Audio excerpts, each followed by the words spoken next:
Is it gonna fit? Is it gonna fit? Hmm.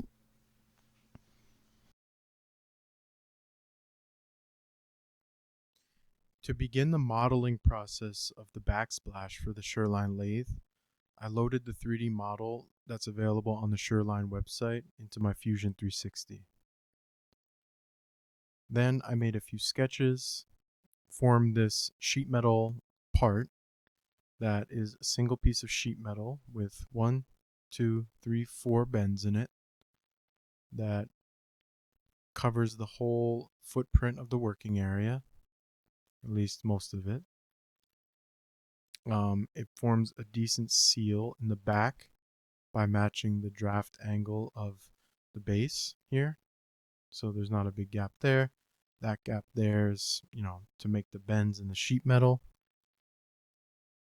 And then I also sized this to avoid any interference with the standard cross slide. So this mounts to the lathe with the 4 mounting screws that come already in the base. So let's take a quicker look at just the sheet metal. That's what it looks like. So now that we have the 3D modeling complete, I'll send the files to SendCutSend so they can cut and bend it, and we'll see what we get. We have to remember that 3D models are just models. They're not 100% perfect all the time. Now, the problem with this model, the holes in the base aren't actually lined up. So if you take a look at the 2 holes in the base towards the headstock, the one in the back is clearly further from that rib in the casting. If I draw a line here, you can see it a little bit better. It's off by about a 1/16 or maybe a little bit more. And that's enough to throw the fit of my backsplash plate. It's not like Sherline made a mistake. This is what happens with 3D models. This happens all the time in industry. Luckily, I was able to catch this before sending the parts to SendCutSend, but I could have easily missed this, so always remember to double check your models. Yep, and it turned out pretty good. The quality of the material is pretty good as well. I was a little surprised by that. Wasn't expecting the material to be so clean, but looks good. So I had to remove my Z-axis lock, which I do have some ideas for that. I'll probably make a video about it.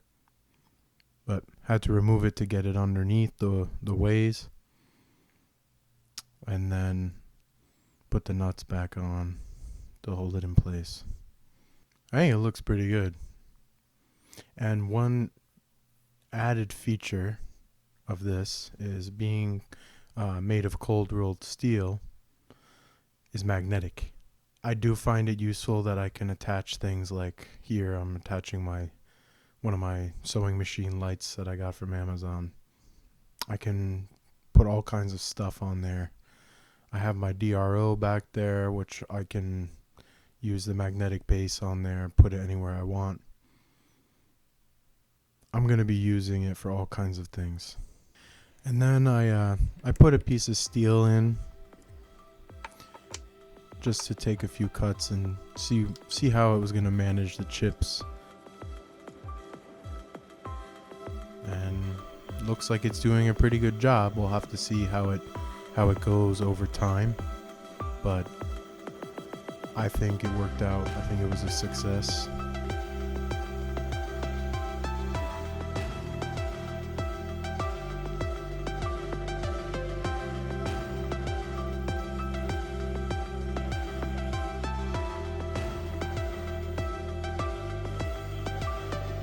Normally these chips would be all over the place. I mean, they're still kind of all over the place, but at least I can vacuum them up more easily.